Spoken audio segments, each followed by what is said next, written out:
you're building a business, you're doing something that's never been done by anybody, never been done by you. And to do those things, you just have to get comfortable with being uncomfortable. Best ever listeners, before we get into today's episode, I want to mention Trevor McGregor. Trevor is a real estate results coach. I've been paying him and working with him for years now. He actually is responsible for giving me the idea to do a podcast. So it's not only about transactions that he gives advice on, how to find more deals, how to make more money, but also how to build a holistic plan around your real estate entrepreneurship endeavors. That's what I love about working with Trevor, that and being held accountable for what I say I'm going to do and actually making sure that I follow through and do it. I feel like I'm a pretty results-oriented, accountable kind of person, but it's always nice to have someone who's there guiding you along the way and giving you strategy as well as psychology tips for how to deal with, the things that come up as a real estate entrepreneur. Trevor has made a wonderful offer for the best ever listeners, and that is that he's offering a free coaching session. Go to coachwithtrevor.com. That's coachwithtrevor.com. Highly recommend him. I've worked with him before. I'm currently working with him right now as my business, as my real estate investing coach. Highly recommend you do the same. Take him up on his offer. Get a free coaching session. coachwithtrevor.com. Hi, best ever listeners. Welcome to the best real estate investing advice ever show. I'm Joe Fairless, and happy Sunday. I hope you're having a wonderful Sunday, and in fact, I hope it's best ever Sunday. And if it isn't quite the best ever yet, well, then it's about to be, because you've got a Skill Set Sunday segment that we're about to do. And with us today, we have a previous best ever guest and one of my friends, Matt Rodak. How you doing, Matt? Good, Joe. Thanks for having me again. Yeah, nice to have you on the show. And let's see. When Matt last joined us, it was in episode 7, whenever he gave his best advice ever. And so, and my gosh, episodes. First off, I just want to take a moment. Episode 7. This is episode. Well, we're well into the 400 to 500s by now. I forget which episode it is, and your advice at the very beginning. Best ever listeners, you've got to check it out. It's on crowdfunding, and it's titled "Uncovering Why Crowdfunding Is So Hot." And I used 3 T's to emphasize the hotness of crowdfunding at that time. A little bit about Matt, and then he'll get into his background, and then we're going to get into the specific skill that we're going to talk about. Actually, I'm going to pause right there. Matt, was this a skill set Sunday or situation Saturday? Is the skill? I guess the skill is how to build from scratch. Okay, build a business. We're good. Yeah, cool. Yeah, all right. Because it could be a situation too. We'll roll with a skill. A little bit about Matt before we get into it in more detail, and before we get into Skill Set Sunday. He is the CEO of Fund That Flip, which I'm sure you're familiar with because you've been hearing their sponsors ads on the show. And again, he's one of my good friends, and want to support his company. As well as a company that I believe in. Fund That Flip is an online lender for residential flips. Previously, he worked at a leading commercial property insurance and risk management firms. He's based in New York City, New York, and he is an entrepreneur at heart. The skill we're going to talk about is how to build a business from scratch, because as real estate investors, we are all entrepreneurs in some form or fashion, and we need to know how to build a business from scratch. With that being said, Matt, you want to give the best ever listeners a little bit more about your background, and then we'll get into Skill Set Sunday? Yeah, absolutely. And a very, very appropriate introduction, because episode 7, I guess, would be about 1.5 years, 2 years ago. So I was very early in my journey through this business, which now here, almost 2 years later, we get to talk about how that's gone. So, just thought it'd be kind of worthwhile to, explain a little bit about my background. And I think I've always identified a bit as an entrepreneur as a kid. Always had some type of side hustle going. I think my first business was in 2nd grade, selling creepy crawlers, which I think I mentioned on the previous one, which was promptly shut down by the school principal. And Advanced through grade school with different kind of little side businesses, sold T-shirts through high school, started a landscaping business when I was 16, was able to sell that off to pay for some of college. So kind of always, I guess, thought of myself as an entrepreneur. And as I've gotten older, I've noticed or realized that there's a big difference between having an entrepreneurial mindset or an entrepreneurial drive, if you will, and actually building a business. And a lot of that learning has come over the last couple of years as I've actually started to build a real lasting business. And I think it's just important to distinguish the two.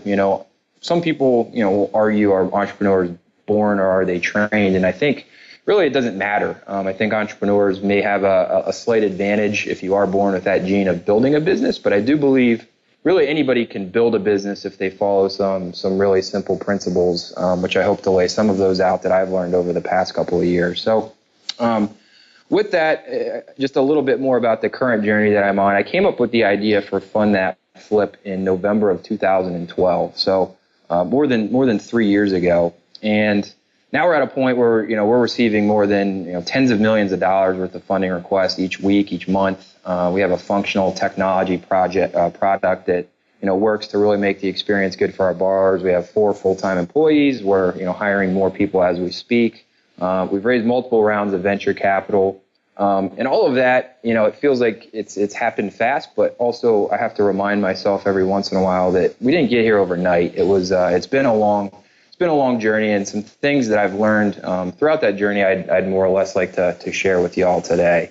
Oh, I love the foundation you just set, and I have never consciously thought of the difference of having an entrepreneurial mindset and actually building a business, and I'm really excited about this. So what's number one?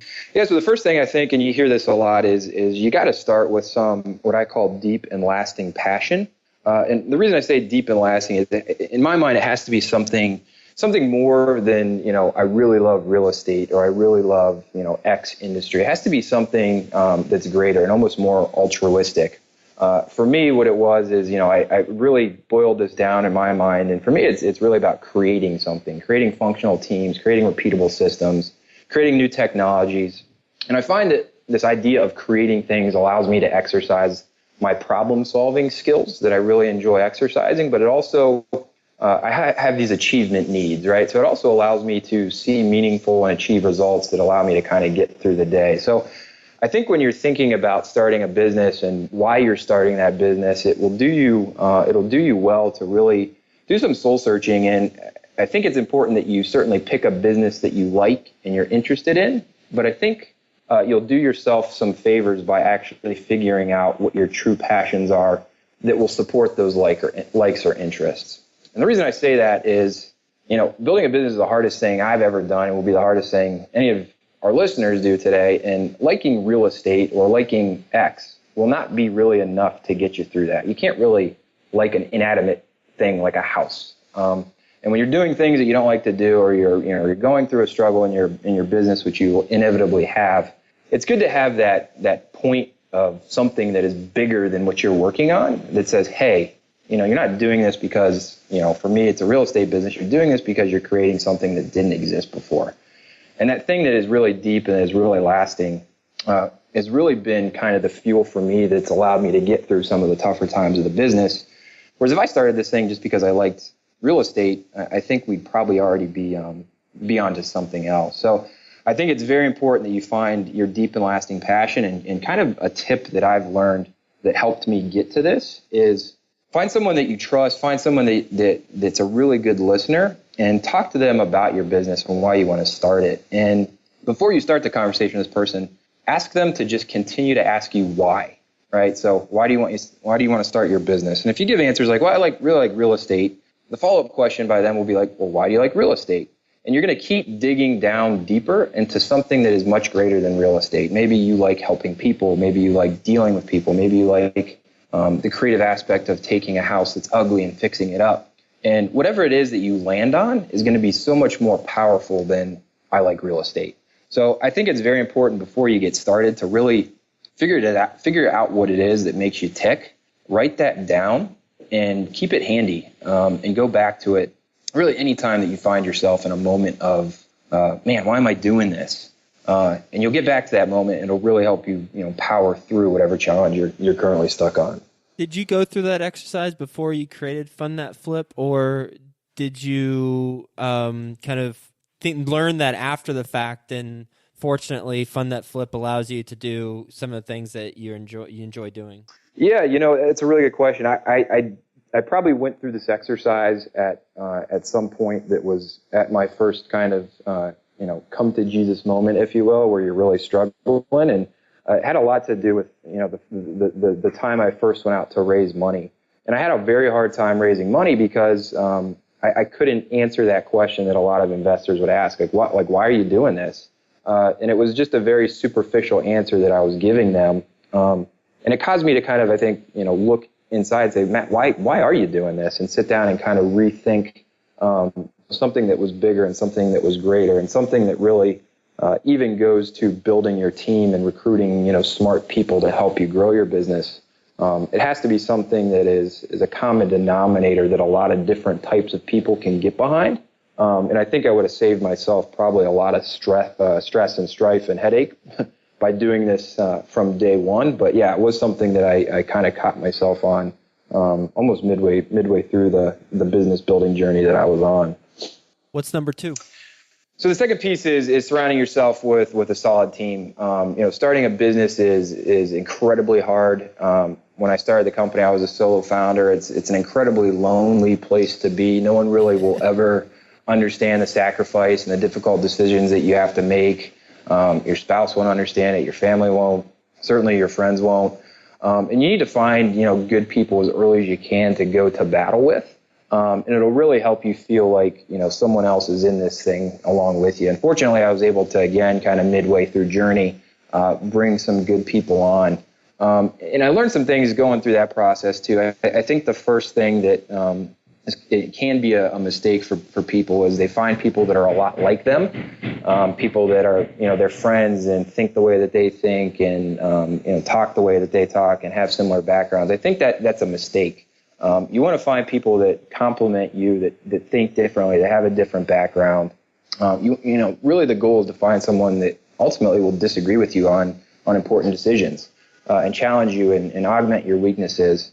And to that extent, you kind of also want to be able to find people that you can have those healthy disagreements with, but they're willing to agree to disagree, if you will, and you need to be able to kind of have those heated discussions and then go out and drink a beer and still be friends afterwards. And this has been a huge thing for me in our business is I've got 2 partners that are very different than me, and we disagree on a lot, sometimes very heated, but at the end we're laughing and we're joking, and we've got a direction that we can feel confident because we've given it full thought. So build your team, but build it in a way that really looks different than you, and it'll be uncomfortable at times, but that uncomfortableness will be what allows you to really push things forward. What were some of the difficult decisions you had to make early on? Some of them, looking back, they're not a big deal, but anything, we're a technology company, so how to architect data, right? And how to, think about, what's important to the customer. Some people have very strong opinions on, the lowest prices is important. Other people think it's speed and transparency. So there's just a million decisions. And this is kind of the other thing. There's millions of decisions that you make daily. You don't even sometimes realize you're making them, but you are. And having good people that can understand kind of what the vision of the company is and that can make those decisions and feel empowered to make those decisions, but also know when, hey, this is big enough that we need to have a discussion around, knowing that discussion may be difficult and the outcome of it may be a different direction than what they think it should be. But I think that's kind of an important thing to do. So I don't know if that's a great example of anything specifically, but really when you're starting a business, and someone told me this before, is you when you're starting a company, you literally make hundreds of decisions a day, and you need to get 99.9% of those decisions right, because if you don't, it could sink you. So really surrounding yourself with people that can challenge you on especially some of those bigger decisions will help you get more of those things right, even if it's maybe not the thing that you think is in your heart right. If it's listened to right and fully considered, it may at least cause you to pause and delay that decision until more data can be gathered. So I think that's very important. With picking the right team member who will disagree, or not who will always disagree for the sake of disagreeing, but who will disagree whenever he or she believes that there should be a disagreement. How do you walk the fine line of finding someone who is, just, I mean, it's always disagreeing because they don't see things your way versus disagreeing and it being a productive element, and you're not stressed out over conversations with them because you're going to have opposite opinions. Yeah, and I think the way that I like to think about it is you like to find people that are principled, right, and have the certain principles. You certainly don't want disagreements generally about the vision of the company or the direction that the company is headed. I think it's important to get everyone on the same page about vision and where the company's going and what we stand for and our mission. But there are different ways to achieve those visions and accomplish those missions. And I think that's where you want the disagreements on the path to that agreed upon end game. And I think it's also important as a leader of a company to pick your battles and realize that being right on certain things may or may not really have a material impact on the business. And when it's okay to give someone a win, give it to them. But at the same time, you need to be principled on certain things that you to be true and to be in the best interest of the business and hold to your guns on those. But also listen to other people and consider that, if you've done a good job of getting people with good different backgrounds and different perspectives, that they may actually have a perspective and they're seeing around a corner that you're not seeing because of that experience. And it can give you some opportunity to at least pause before maybe you proceed forward and agree to look into it deeper. So, but by no means am I saying go out and find someone that just has a combative attitude, and you certainly want people that see your company and your vision the same way you do. But like anything else, there's 1,000 different ways to get there, and that's where you want the disagreements to happen on what's the best path. With kind of the beginning of a business, the money's tight. How do you determine how to compensate the team members at the beginning? Is it cash? Is it equity? Is it both? And how do you know what the amount is? Yeah, and it's actually one of my points here. I think that really goes into understanding what you need. When I first started the company, I still had a full-time paying job. I wasn't necessarily 100% committed to fund that flip. Still formulating a business plan, but I knew that I needed a team, right? So you start to recruit some advisors, some consultants. For me, it was, give them a small piece of the company that they would earn through some efforts. But then also kind of ahead of time agree, hey, if this thing does take off, if I do quit my day job and go full time and we start earning revenue and potentially raise some money, there's going to be a spot for you. And here's what that looks like. Here's your equity at that point. Here's what you'll get paid at that point. There are different ways to even defer compensation. So they're technically earning money, but they don't, actually get paid on it until, there's enough money within the company. So there's a lot of different creative ways to structure that. But it is important to kind of be real about what it is that you need and being honest with that with your partners, or potential partners, with what that is up early. Two of my three partners now both started off as either advisors or consultants. It also gave us a great opportunity to get to know one another better, see how we liked working with each other. And then, as the business grew and started to take off, both of them now have come on full time. So I very much am a believer in order to build long and lasting relationships, they do take some time to develop, and creating an environment where you can do that relatively risk-free is important as well. Did I kind of segue into number 3 already with that question? Yeah, and I think maybe just the last point that I'll make on the team, especially, is if you're the leader of your team, or the president or CEO of the company, and as you're listening to a lot of different people's advice, have advisors, have consultants, certainly have your partners and employees, and listen to all of them. But I've come to learn that about 85% of the advice I get is bad advice. And that's not because, they're not smart people or they're, intentionally trying to lead me astray. It's just because they don't have the full picture like you do as a leader of your company. They don't see the full picture. They don't have all the data that you have. They're not talking to all the people that you're talking to. So it's very important to listen to people, consider what they're saying, take it at face value, take it as true, but then give yourself some time to reflect on that advice and decide on your own what's the good stuff, what's the stuff that should be thrown out because they didn't have the all the information they needed to have to make that decision, and then proceed forward with a plan based upon that. The reason I say that is I see a lot of entrepreneurs. We just went through an accelerator program where we unfortunately saw this more than I would have liked to. A lot of entrepreneurs take bad advice and run with it, even though they know in their heart of hearts it's not the right thing to do. And then they end up having to, come all the way back and redo things because they listened to that advice. So my last caution on that is, ultimately it is your company, it is your business. Consider that you have probably more knowledge about it than anyone else. You want to continue to add to that knowledge by getting other people's perspectives, but you also need to, develop your filter early so that you can decide what stuff makes sense and which doesn't. Makes sense. Yeah. And I think really my last point on business building is just this idea of, it really is a marathon, not a sprint. I alluded to it earlier in the talk that, I'm in year 3 now of this thing. There's really no quick way, I don't think, to make it big. You've got to build teams. You've got to, to make it quick, to make it big quick, I should say. You got to build teams. You got to build processes. You're learning on the job as, whether it be a leader or a new industry or whatever it is. And approaching it more as a marathon rather than a sprint will help you keep your sanity. One thing that I like to think about is I used to run track, and on the longer races I would pick a point out 25 meters or so, focus my eyes on that, and just run to that point. Wouldn't look anywhere else. And once I got to that point, I'd look another 25 meters out or so and run to that point, and I'd keep running 25 meters until I got to the end of the race.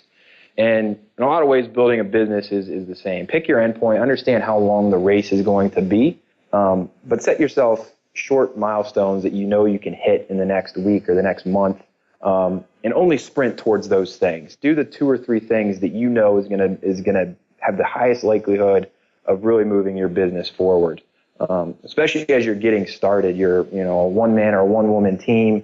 There's more things than there is time in the day to get everything done. Really spend some time focusing on what are the 2 or 3 things that I absolutely need to get done in order to move this business forward. And it's an incredibly, incredibly difficult thing to do, because what that means is that you're not doing anything on a lot of the other aspects of your business. And it feels like those things are falling behind. But the reality is if you're really focused on the 2 or 3 things that are important or are going to move your business forward, doing those other things don't really matter, because if you don't accomplish these 2 or 3 things that move your business forward, you're not going to have a business. So for me, for the last 45, 60 days, all I've been doing is raising money. And that's incredibly hard to do because we're not paying as much attention to our customers and building our tech and a lot of other things that seem to me are falling behind. But I know that if we don't get this money raised, which we're very close to now, none of that really matters, because we have to have, my number one job as the CEO of this company is make sure we don't run out of money. So it's a very difficult thing that takes practice. And if you start practicing it earlier when, your business is, smaller, it'll really, you'll really be able to develop the discipline that as things grow to really just stay focused on those 2 or 3 things that matter, as long as you understand the greater picture and you understand that this is a long race. It won't feel as frustrating that, some of the other things may feel like they're slipping. Is there anything as it relates to building a business from scratch? I know we could talk about this for maybe 365 days consecutively, but as it relates to our conversation today, that you wanted to mention to the best of our listeners? Yeah, I think really the last point is you really need to get comfortable with being uncomfortable. You're going to be uncomfortable financially. You're going to be uncomfortable with the amount of time you're at work. You're going to have to do things and have conversations with people that feel uncomfortable. And you just have to get used to that, a certain level of discomfort. Someone told me, I forget where it came from, but, the first thing you should do every morning when you wake up is swallow the frog. And what they mean by that is look at your to-do list, determine which thing on that to-do list is the least fun, and do that first. Do the most uncomfortable thing you can do when you first wake up or when you first get your day started. And what that starts to help you do is empower and embolden you to, man, I already had that difficult conversation with a customer. The rest of the day is easy. And you'll start to build up that confidence to be uncomfortable and to do uncomfortable things. And the reality is, when you're building a business, you're doing something that's never been done by anybody, never been done by you. And to do those things, you just have to get comfortable with being uncomfortable. Yeah, there's so many different good sound bites throughout this conversation. I mean, you laid out the three kind of things that you've uncovered. But before we get into those three, I just want to revisit the first thing that you mentioned. That is, having an entrepreneurial mindset is completely different. Well, there's overlap, but it's different from building a business, because everybody's got a cool idea and everybody's got a neat invention, but to actually build it into something that's profitable and has systems and is long lasting, it takes a different type of skill set than just having a cool idea. And it reminds me of an article I read in Entrepreneur Magazine a while back, and the guy sold a couple companies. I forget who it is, but he sold a couple companies for like $500 million. He's like, give me someone who's better at execution and doesn't have the good ideas over someone who has these great ideas 10 times out of 10. It's all about the execution. And with those three things that you've mentioned, one, start with a deep and lasting passion with your idea. So it's you've got something that goes back to entrepreneurial mentality. You've got something that you think's a good idea, but is it long lasting? I mean, similar to if you see someone that you're interested in, is it kind of superficial from a physical standpoint, or is it more long lasting? There's got to be something that is substantive there from a long term standpoint. And I love that you gave the tip where if you have the idea about a business, then find someone you trust and who's a good listener, and talk to them about the business, and just have them continually ask you the question, why? Why do you want to start it? Okay, then you answer that. Well, why do you want it? Why do you want to do that? And get to the root or the heart of why you are interested in it, and then that will really get you, identify if you want to stay in it or not, or pursue it or not. And I love that you give examples for each one of these, which is really good. That really came to the surface with you when you were raising money for the first time, and investors were asking you, well, why are you doing this? And you're like, well, that's a good question. Why am I doing this? I think that's something that we all should do with the businesses that we're in, as real estate investors and entrepreneurs. Number two, have a solid team that complements you. I added the complements you after as you continue to talk, because I think that's important. Have a solid team that complements you. And by compliments doesn't mean they give you praise, although that would be nice. And I'm sure they should when praise is well deserved. But complements the skill sets that you have. And we've all got strengths, we all got weaknesses. So really fills in the gaps for the weaknesses that we have, because we're not as interested in those areas of the business. And we're, as a result of not being as interested, then we don't have as honed of a skill set in those areas. And then I like how you mentioned a lot of the advice, and you said about 85% of the advice you receive is bad advice. And I think that's really interesting, because a lot of people tend to give advice, but you're right. As far as, from my standpoint, I've seen the same thing, where people just don't have the full picture of what we're experiencing building companies, the companies that we're intimately familiar with. And it's easy from the outside in to give advice about what should or shouldn't happen. But quite frankly, most of the time, those giving advice, they just don't know the full picture. And it would be impossible to describe the full picture of everything that's going on and the vision that you have. And I think that's really important point to take down. And to do that, though, what advice do you listen to? Well, you listen to the advice of the advisors that you surround yourself with who complement your strengths, which is what you mentioned. And then lastly, number 3, it's a marathon, not a sprint. You had the idea, you mentioned you had the idea in November of 2012. We are now, 3 years later, and your company has grown tremendously. You're getting tens of millions of dollars of funding and deal flow, and it's just been from the outside looking in. Again, it looks, oh man, it happened overnight. I didn't know this company. Now here they are. But in the background, it's many, many decisions that are needing to take place. In fact, you said hundreds a day, and you need to be right the majority of the time, or 99% of the time. And so with the marathon, not a sprint, focus on the 2 to 3 things you need to do every day and to move the business forward and get them done. So Matt, thank you so much for being on the show and sharing with us the specific skill of what you've learned on how to build a business from scratch. How can the best ever listeners get hold of you? Yeah, they can email me, matt@fundthatflip.com. I'm on LinkedIn as well, just Matt Rodak. There's actually not that many Matt Rodak, so I'm sure you can find me there. And happy to answer any questions if I can. Awesome. Well, thanks so much for being on the show again, and hope you have a best ever weekend. Thanks, Joe. Appreciate it.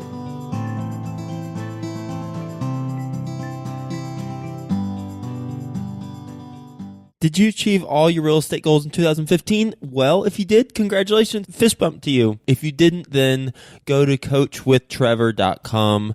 Trevor McGregor is my business coach, my real estate coach. He's also been a guest on the show, episode 320.